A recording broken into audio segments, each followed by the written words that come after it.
She had one day, 24 hours to prove she could cook for a dozen hungry ranch hands, or she'd be cast out into the Wyoming dust. Her name was June Avery, 19 years old with eyes that held the kind of grief you see in old photographs and a jawline carved from pure grit. She was only here because her mother, the ranch's longtime cook, had fallen sick. At least that's the story she was told. The truth, she would soon learn, was far more terrifying. She rode her mare through the muddy thaw of 1877, her breath misting in the air. The Brant Ranch farmhouse stood like a skeleton against the pale morning sky, weathered and silent. Every line of that house screamed, "Keep out." She dismounted, her heart hammering against her ribs like a trapped bird. She lifted a boot, hesitated, then knocked firmly on the splintered kitchen door. The silence that answered was heavier than a tombstone. She knocked again, louder this time. The door didn't creak open. It swung fast and sudden, revealing a man who seemed to be made of shadow and steel. Cole Brant. Tall, lean, with gray dusting his temples and eyes that could chip stone. He didn't say hello. He didn't ask her business. He just stared, his gaze sweeping over her like he was assessing livestock. "Who are you?" His voice was low, rough, like rocks grinding together. June squared her shoulders. She'd practiced this moment 100 times on the ride over. "I'm June Avery. I'm here to cook in my mother's place." Cole's eyes narrowed to slits. He knew a replacement was coming. He didn't like it. He didn't like surprises. He didn't like her. He gave a single sharp nod. "One day," he bit out. "That's all you get." A tiny spark of relief flickered in June's chest. "Thank you, sir. I won't disappoint you." She stepped over the threshold and the door slammed shut behind her, plunging the kitchen into a gloomy silence. It smelled of stale grease, old wood smoke, and something else. Something that smelled like regret. She set down her satchel of ingredients, fresh eggs, wild onions, dried herbs from her mother's garden, and rolled up her sleeves. Her mother's last words to her echoed in her mind, her voice thin and reedy. "Be careful of the quiet man, June. Some silences are loud for a reason." At the time, she thought it was just the fever talking. She was wrong. Cole Brant stood in the doorway, arms crossed over his chest, watching her every move. He was a statue carved from judgment. June ignored him. She worked with a precision that was almost mechanical, cracking eggs with clean, even taps, whisking with a steady hand, slicing onions so thin they were nearly transparent. The kitchen, once dead and cold, slowly came to life with the sounds and smells of a real meal. Sizzling bacon, bubbling stew, the promise of hot coffee. Cole's posture didn't change, but something in his eyes did. He leaned forward, just an inch, his gaze fixed on her hands. He had expected fumbling. He had expected chaos. He had not expected this quiet, unnerving competence. The aroma of the stew, rich with herbs he hadn't smelled in years, drifted towards him. It wasn't just the smell of food. It was the smell of a memory he had tried to bury. He watched her ladle the rich, dark stew into bowls. He watched her plate the perfectly scrambled eggs and crisp bacon. He watched her place a single slice of fresh-baked bread beside each plate. It was simple food, honest food, but it was made with a care that felt dangerous. He stepped forward, his boots heavy on the floorboards. He picked up a spoon, dipped it into the stew, and raised it to his lips. The steam fogged his vision for a second. He ate. A jolt went through him. It was more than just flavor. It was comfort. It was warmth. It was a ghost whispering in his ear. He looked up at June, who stood by the stove, her expression unreadable. His own face was a mask of thunder. Without a word, he turned and stalked out of the kitchen. June let out a breath she didn't realize she'd been holding. She thought she'd failed. She thought he was going to throw her out right then and there. But then he came back. He walked to the counter, set down a heavy pitcher of fresh milk with a quiet clink, and his eyes met hers for a single, searing moment. Then he was gone again. What did that mean? Was it a truce, a test, or a warning? The ranch hands filed in, their faces skeptical. They were big, weathered men who looked like they'd bite through leather for breakfast. They eyed the plates with suspicion. But then they started eating. A quiet fell over the long table, broken only by the scrape of forks and spoons. A murmur rippled through the men. Good. Real good. Tastes like home. Every plate was cleaned. Every single one. June cleared the dishes, her hands moving in the soapy water with a steady rhythm. Cole lingered by the door, watching her again. That was good, he said, the words sounding like they were pulled from his throat. June looked up, surprised. Thank you, sir. He gave another one of his curt nods and walked away. But he stopped at the door, his hand on the frame, and looked back. Tomorrow, he said. Just one word. But it felt like a lifetime. Yes, sir, she breathed. Tomorrow. The door closed, and June leaned against the sink, her knees weak. She had survived the first day. But as she looked around the quiet, shadow-filled kitchen, a chill ran down her spine. This wasn't just about cooking. This was about something else entirely. And Cole Brandt, the silent man her mother had warned her about, was at the very center of it. She felt like a mouse in a maze, and she had the terrifying feeling that he was the one who had built the walls. The next week was a strange dance of silence and small gestures. June would wake before dawn, the house cold and quiet, and find a bucket of fresh, creamy milk waiting for her on the back step. No note, no explanation, just milk. She learned to read the rhythm of the ranch, the quiet language of Cole Brandt. One morning she noticed a curtain in the kitchen was torn. Before the sun was fully up, she took a needle and thread from her satchel and stitched it with small, neat stitches until the tear was nearly invisible. Later that day, she saw Cole walk by, pause, and run a finger over the mended cloth. He said nothing, but the next morning the squeaky hinge on the screen door had been oiled. It now closed with a soft, satisfying click. It was a conversation without words, a treaty negotiated in silence. She baked blueberry pies with wild berries she'd picked herself. She made hearty beef stews that warmed the men from the inside out. She learned to anticipate their needs, to have hot coffee ready the moment they walked in from the cold. The ranch hands, once suspicious, now greeted her with quiet nods of respect. They started calling her Miss June. But Cole remained an enigma. He watched her, always, sometimes from the doorway, sometimes from his seat at the head of the table. He rarely ate with the men, but he was always there, a silent, brooding presence. His approval was never spoken, only shown. A neatly stacked cord of firewood appearing by the hearth when the old one ran low. A basket of fresh-picked apples left on the counter. June started to feel a strange sense of belonging. The kitchen, which had once felt so cold and threatening, was starting to feel like hers. She planted a small pot of mint by the window, its bright green leaves a splash of life against the weathered wood. But then something happened that shattered the fragile peace. She was slicing a loaf of bread for dinner. The stew was simmering, filling the air with the scent of thyme and rosemary. The knife was sharp, her movements practiced. But for a split second, her attention wavered. The blade slipped. A sharp, searing pain shot through her palm. She gasped, dropping the knife and the bread. Blood welled up, a shocking bright red against her skin. The room went still. Before she could even react, Cole was there. He moved with a speed that was startling, crossing the kitchen in 2 long strides. He took her hand in his touch surprisingly gentle. Hold still, he commanded, his voice low and steady. He guided her to the sink, turning on the cold water pump and letting the icy stream run over the cut. His fingers were deft as he examined the wound, his brow furrowed in concentration. The world seemed to shrink to the small space between them. The sound of the water, the crackle of the fire, the feeling of his calloused thumb stroking the back of her hand.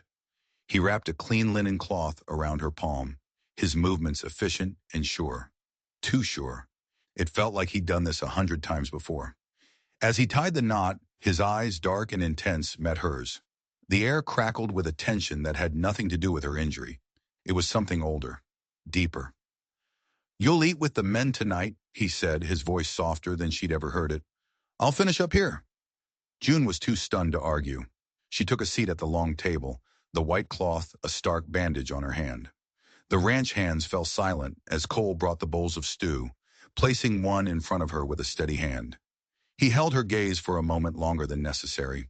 When she finished, she reached for her bowl to clear it, but Cole was there first. He took it from her, their fingers brushing. A jolt, like lightning, shot up her arm. June's breath caught in her throat. He took the bowl to the sink and began to wash it himself. The sight was so unexpected, so out of character, that the entire room seemed to be holding its breath. The master of the Brant Ranch, washing a single dish. Later, as twilight painted the sky in shades of purple and orange, June stood by the window, looking out at the vast, lonely landscape. Cole came and stood in the doorway, a silent sentinel. He stepped forward, picked up the milk pitcher, refilled it from the bucket, and set it down beside her elbow. Their fingers brushed again. This time, he didn't pull away. He lifted his cap, ran a hand through his graying hair, and looked around the kitchen. His gaze fell on the neatly stacked firewood, the patched curtain, the pot of mint on the windowsill, and then his eyes settled on her. He nodded, a slow, deliberate movement. Then he turned and stepped out into the dusk. June exhaled, her heart pounding a frantic rhythm against her ribs. Something had shifted between them. A wall had come down, brick by silent brick. She felt a warmth spreading through her chest that had nothing to do with the hearth. But as she tidied the last of the counters, her hand brushed against a loose floorboard near the pantry. Curious, she nudged it with her foot. It lifted easily. Underneath, nestled in the dark, dusty space, was a small wooden box. Her hands trembled as she lifted it out. It was old, the wood smooth with age. She opened the lid. Inside, on a bed of faded velvet, lay a small, intricately carved piece of wood. It was shaped like an ear of wheat. She'd seen carvings like it before, good luck charms her grandmother used to make. But that wasn't what made her blood run cold.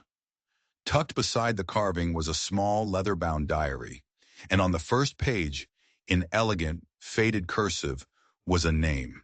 Elena Brant, Cole's wife, the woman he had lost. June felt a sense of dread wash over her. This wasn't her story to read. This was a violation, a trespass into a private grief.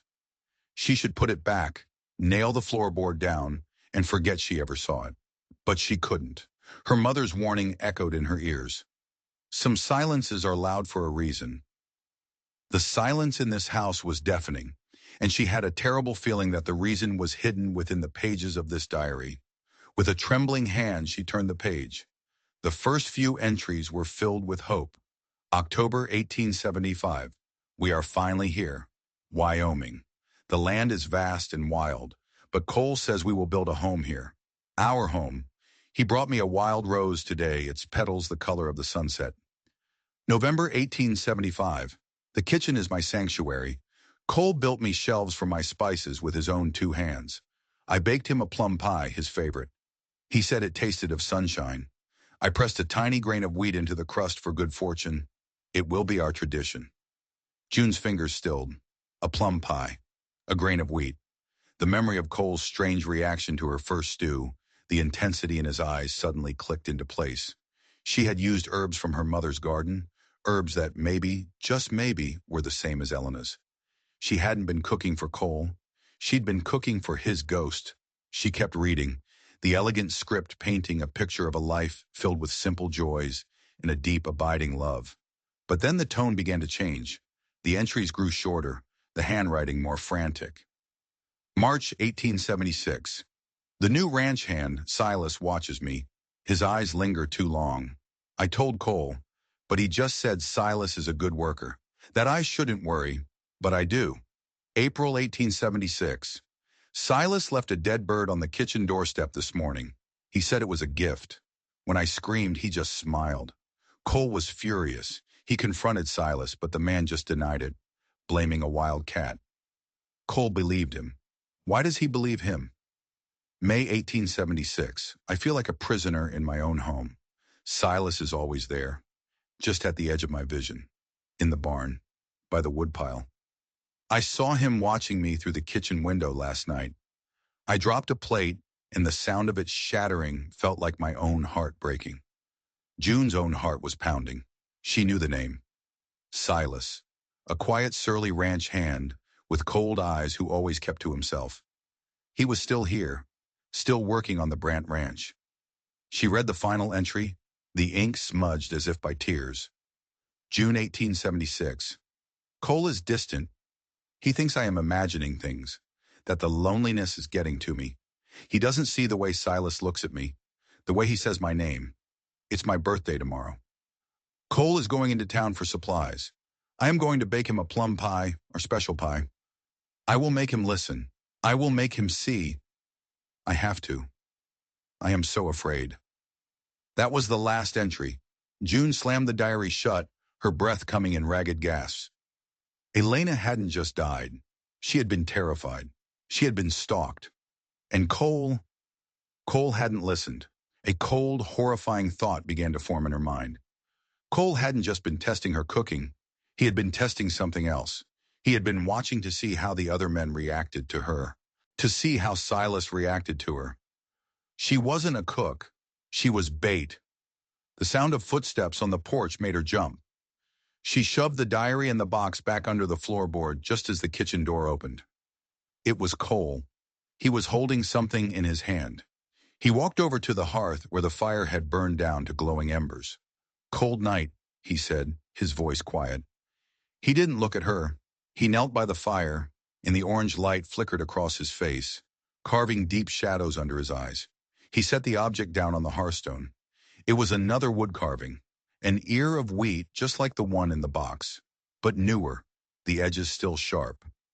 "Someone else baked pies like this once," he said, his voice thick with an emotion she couldn't name. "She used to press a grain of wheat into the top crust, said it was for good fortune." June's blood ran cold. He was telling her the story from the diary, but he was leaving out the most important part. He was leaving out the fear. He was leaving out Silas. "It's for protection," he said, nudging the carving with his finger. "For this house. For whoever makes it warm." He finally looked at her, his eyes dark and pleading. He was giving her a gift, a symbol of his past, a piece of his grief. But to June, it felt like a cage, a warning. "You are the one who makes this house warm now. You are the one who needs protection." Her heart hammered against her ribs. She wanted to scream. She wanted to run. She wanted to throw the diary at his feet and demand the truth. But she couldn't. She was trapped. Trapped by the snow, by the silence, and by the ghost of Elena Brant. She knelt by the hearth and picked up the carving. It was smooth and rough under her fingers. "Thank you," she whispered, the words tasting like ash in her mouth. He closed his eyes, a single ragged breath escaping his lips.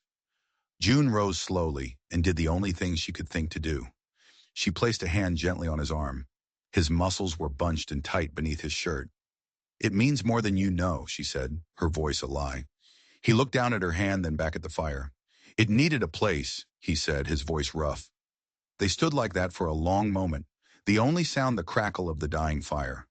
A man and a woman bound together by a kitchen, a ghost, and a terrible, unspoken secret. June realized with a sickening lurch that this wasn't a love story. It was a horror story, and she was standing in the final chapter. The next few days were a blur of tension and fear. Every shadow seemed to hold a threat.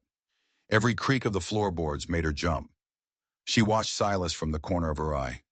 The way he moved, the way his cold eyes seemed to follow her everywhere she went.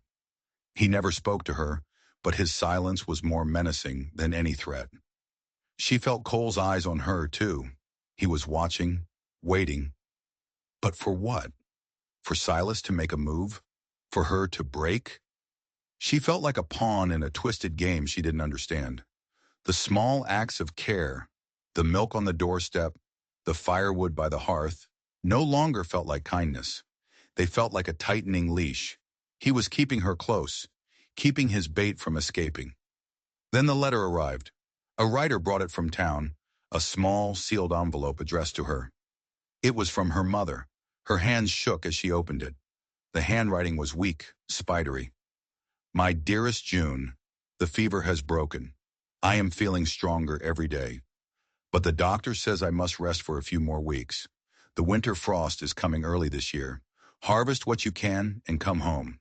Your stew is missed, but your safety is missed more." It was a normal letter, A mother worrying about her daughter. But June saw the hidden message. The winter frost is coming early. A warning. Harvest what you can and come home. Get out. Now. She tucked the letter into her apron pocket, her mind racing. This was her chance. Her excuse to leave. She had to take it. She found Cole in the barn, mending a leather strap. The air was cold and smelled of hay and horses. "Sir," she said, her voice steadier than she felt, "I've had a letter from my mother. She needs me." Cole didn't look up from his work. His hands were steady as he pulled the thread tight. "Her fever is worse?" "No," June said carefully. "She's better, but she needs me to help her recover. I I have to go home." He finally stopped. He set the strap down and looked at her. His face was impossible to read. "I see," he said. He stood and walked to the barn door, his silhouette dark against the bright, cold sky. "There are people who come through, warm a place, and pass on. I'm used to that." His words were like a slap. He was dismissing her, erasing the connection she thought they'd built. It was all a lie. "I'll leave on Friday," she said, her voice cracking. "At dawn." "Make your trip well," he said without turning around. And then he walked away, leaving her standing alone in the cold silence of the barn. Tears of anger and fear pricked her eyes. She had been a fool to think he cared, a fool to feel anything for this broken, secretive man. The next 2 days were agony.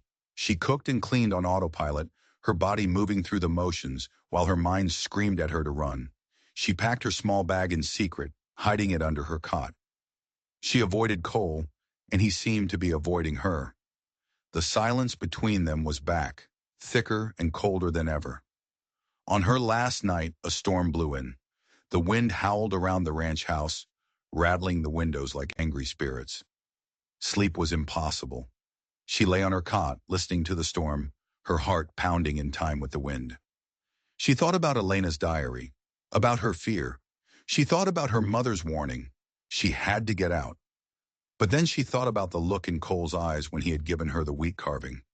It wasn't malice. It was desperation. A man drowning in his own grief, reaching for a lifeline. Was he a monster?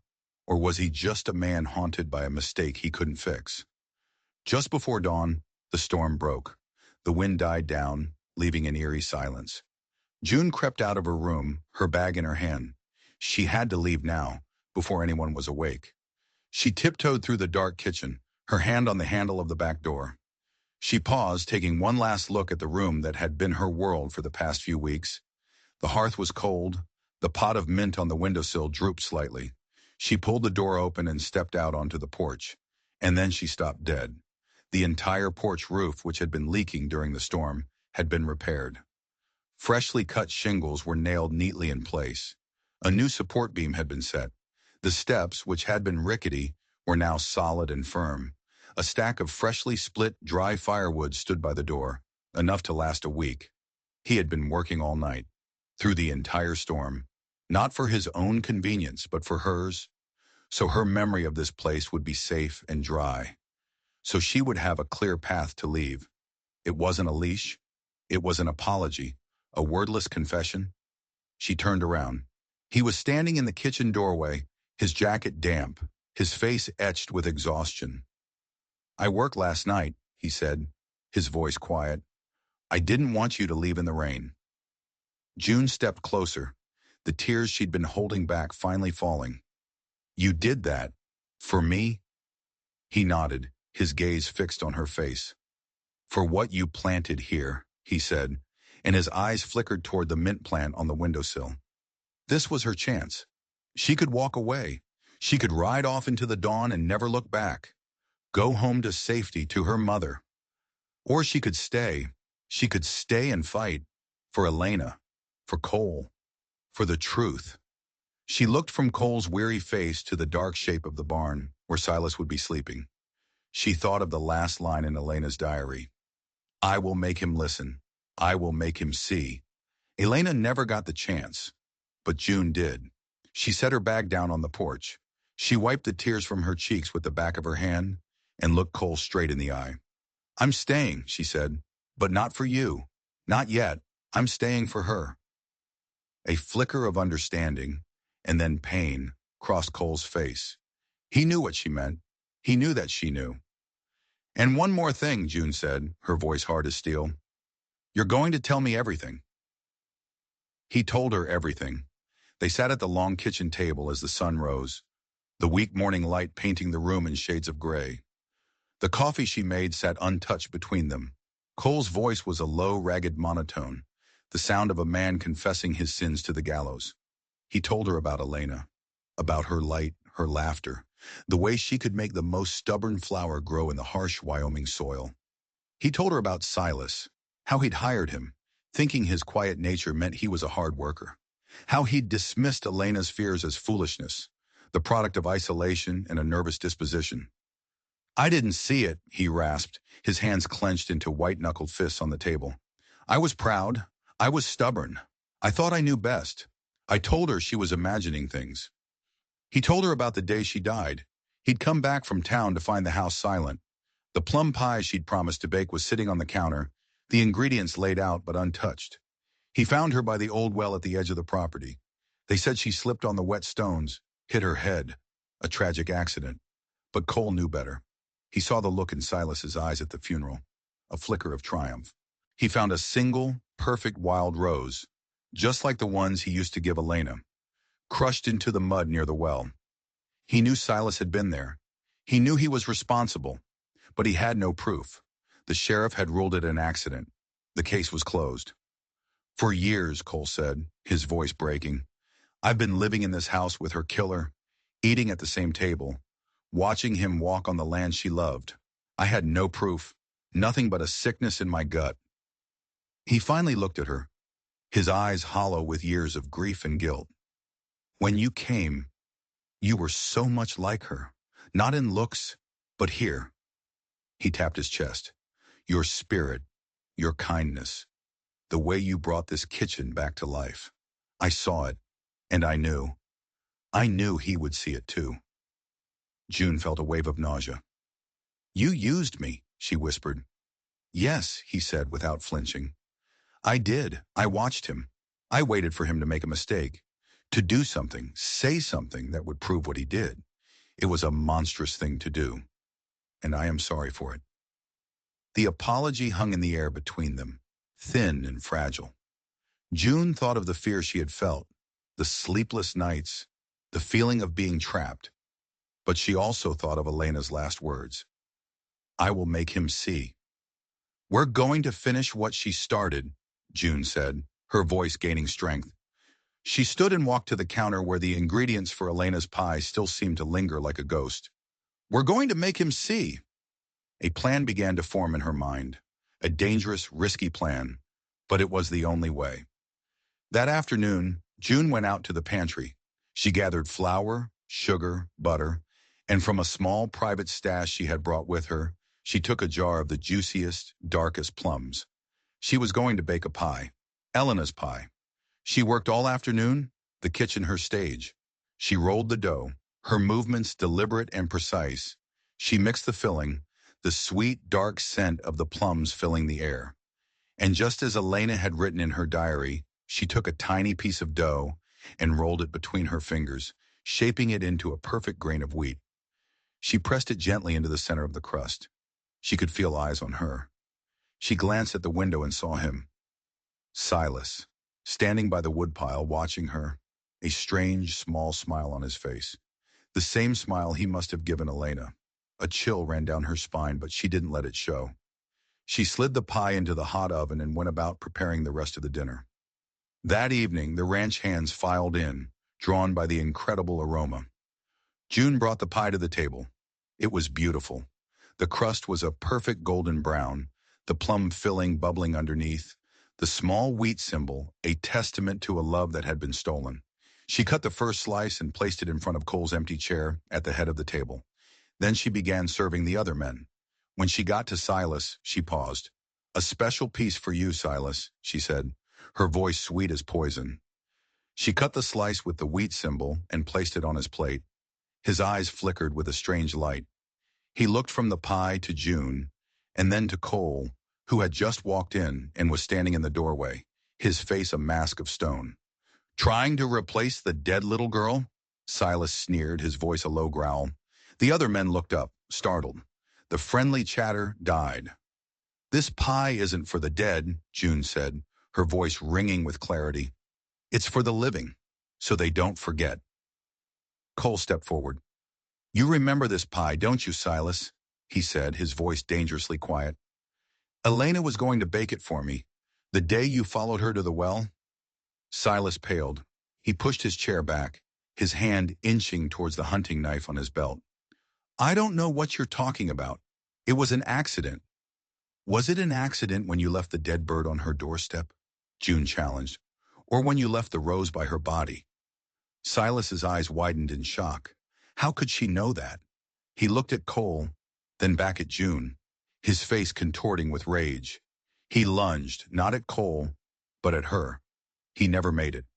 Cole moved like a lightning strike, tackling Silas and sending them both crashing to the floor. The other ranch hands jumped to their feet, shouting, kicking over chairs. It was chaos. Cole was a man possessed, years of pent-up rage and grief fueling his fists. You took her from me, he roared, his voice raw with pain. You took her! Silas, pinned beneath him, finally broke. She was never yours, he shrieked, his face wild with madness. She was supposed to be mine. She laughed at me. She called me a coward, so I showed her. I showed her what happens when you laugh at me. The confession hung in the air, ugly and final. The fight went out of Cole. He slumped back, his body trembling. The other ranch hands, who had heard everything, grabbed Silas, hauling him to his feet and tying his hands. Justice, swift and brutal, had finally come to the Brant Ranch. The sheriff was sent for. Silas was taken away, still screaming his mad, jealous rage. The kitchen was a wreck. Overturned chairs, shattered plates, the beautiful pie smashed on the floor. The ranch hands quietly began to clean up the mess, their faces grim. Amidst the chaos, June and Cole stood at opposite ends of the long table. The ghost that had haunted this house for years had finally been exorcised. The truth was out. But now what? They looked at each other across the wreckage of their shared trauma. There were no easy answers. There was no simple path forward. The silence was back, but this time, it wasn't loud. It was just empty. The next morning, June packed her bag. This time for real. The air in the ranch house felt different, lighter. The oppressive weight of the secret had lifted, but it had left a vacuum in its place. The men spoke in hushed tones. They looked at June with a new respect, a kind of awe. She was the girl who had faced down a monster and won. Cole found her on the porch, her mare saddled and ready. The sun was just peeking over the horizon, painting the sky in soft shades of pink and gold. You're leaving, he said. It wasn't a question. Yes, she said. I need to go home, to my mother, to my own life. He nodded, his eyes fixed on the distant mountains. I understand. He held out a small, heavy leather pouch. Your wages, he said, and more. For what you did, for what I put you through. June hesitated, then took it. The coins were heavy in her palm. What will you do now? She asked. He sighed, a long, weary sound. I don't know. Learn to live in this house again. Learn to live without ghosts. He looked at her then, and for the first time she saw the man, not the rancher, not the widower, just Cole. A man who had lost his way and was trying to find it again. Thank you, June, he said, his voice thick. For everything. She swung herself up onto her horse. She looked down at him, at the weathered ranch house, at the vast, beautiful, lonely land. A part of her wanted to stay. A part of her had grown to care for this broken man. But she couldn't. Not yet. They both had too much healing to do. Goodbye, Cole, she said softly. She turned her horse and rode away, not looking back. The weeks that followed were quiet.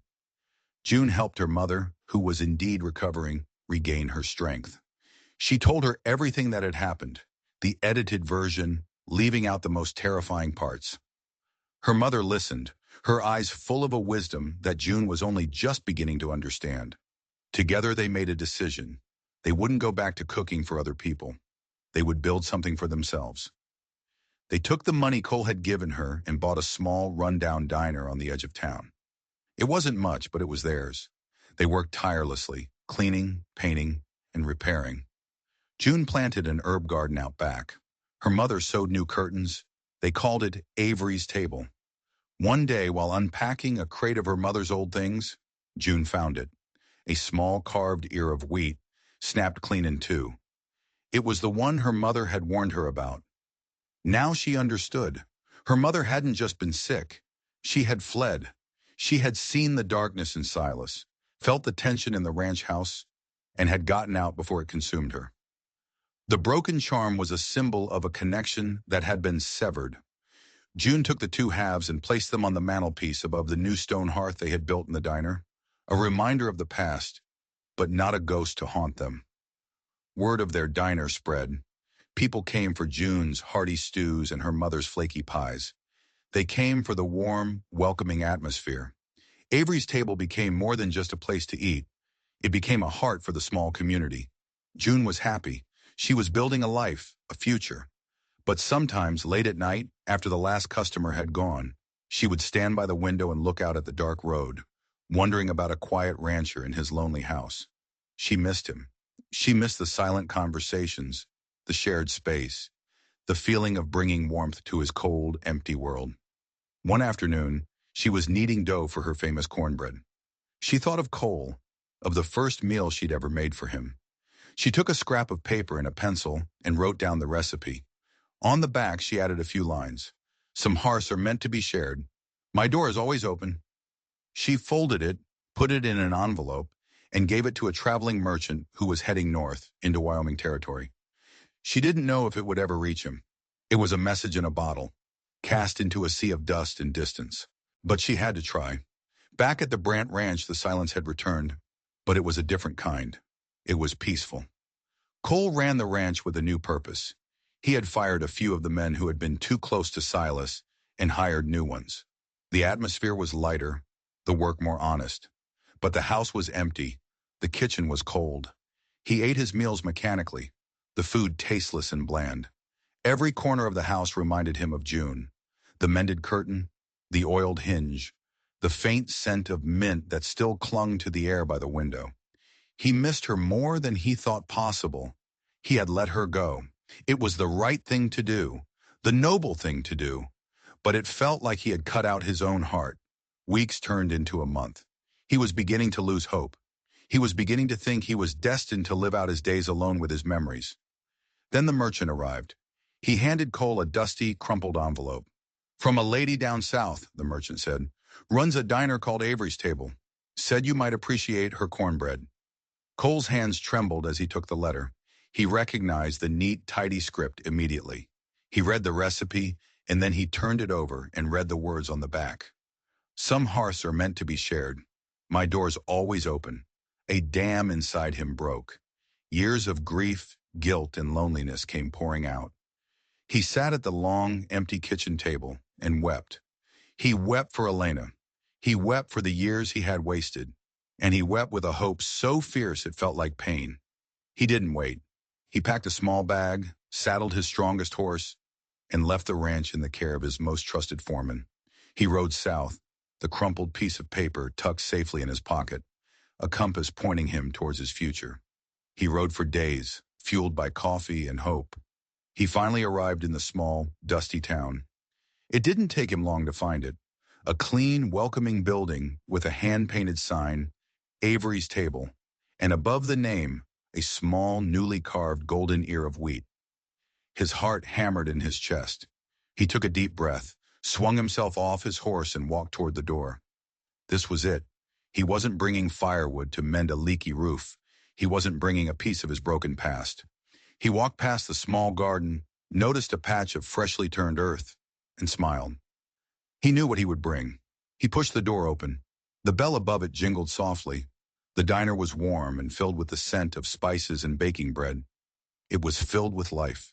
And there she was. She was standing behind the counter, her hair pinned back, a smudge of flour on her cheek. She looked up when he entered, and her eyes widened. The world stood still. Her mother was there too, sitting at a table by the window. She smiled, a warm, knowing smile, and gave him a small nod. Cole walked to the counter. He was covered in dust from the road. He probably looked like a wild man. He didn't care. "June," he said, his voice rough. "Cole," she breathed. He didn't know what to say. The words he had practiced 100 times on the ride over vanished from his mind. So he just laid his heart on the counter. "My kitchen is cold," he said simply. "My hearth is empty. I don't know if your life has room for an old rancher with a haunted past, but I know I'm tired of being alone." He paused, his eyes searching hers. "I'm not asking you to come back to my home. I'm asking, I'm asking if I can help you build yours." A slow smile spread across June's face. It was the most beautiful thing he had ever seen. She laid her hand on the counter, just inches from his. "There's always room, Cole," she said softly. "Always." He exhaled a breath he felt like he'd been holding for years. He reached across the counter and took her hand, her flour-dusted fingers laced with his calloused ones. It felt like coming home. He stayed. He didn't stay as a guest. He stayed as a partner. He fixed the leaky faucet in the back. He built new, sturdy tables. He chopped wood for the hearth. And in the afternoons, he would sit in the small garden with a block of wood and a carving knife, creating small, beautiful animals for the town's children. He brought her a seedling from a hardy Wyoming pine, and they planted it together behind the diner. Their love story wasn't a whirlwind romance. It was a slow, quiet rebuilding. It was built on shared meals, comfortable silences, and the knowledge that they had both walked through fire and come out stronger on the other side. They had faced the ghosts of the past and had chosen a future together. 1 year later, Avery's table was the most beloved spot in town. Cole and June were married, their wedding a simple affair in the garden behind the diner. Her mother draped a hand-knitted scarf around Cole's neck, welcoming him into the family not as a son-in-law, but as a son. One evening after the last customer had left, June and Cole stood by the hearth, watching the flames dance. The light flickered across the two halves of the broken wheat charm on the mantelpiece, and the new whole one Cole had carved for their wedding day that sat between them. June leaned her head on his shoulder. "The hearth is warm today," she whispered. Cole wrapped his arm around her, pulling her close. "It's warm because you're here," he said, his voice full of a love that was quiet, steady, and true. "You brought the fire back, to this town, and to me." He tucked a stray strand of hair behind her ear. "This fire is ours," she replied, her heart full. Outside, the stars blinked in the vast night sky. The golden wheat sign above the door glowed in the soft porch light. It was more than a sign for a diner. It was a testament to rekindled hope, to second chances, and to a love that had been forged in the harshest of winters and had blossomed into an everlasting spring. If this story warmed your heart like a hearth on a cold Wyoming night, then you know that love in the Old West wasn't always about gunfights and grand declarations. Sometimes the truest love is found in a quiet kitchen. It's built not with words, but with a shared meal, a mended fence, and the courage to face the ghosts of the past together. June and Cole's story reminds us that even the most broken hearts can be healed, and the coldest hearts can be rekindled by kindness, courage, and one heck of a good cook. What do you think? Was Cole right to use June as bait, or did the ends justify the means? Let me know in the comments below. And if you want more stories like this, tales of love, loss, and redemption from the rugged American frontier, then make sure you subscribe to Wild West Love Stories. Hit that notification bell so you never miss a campfire tale. Thanks for riding with us. We'll see you on the next trail.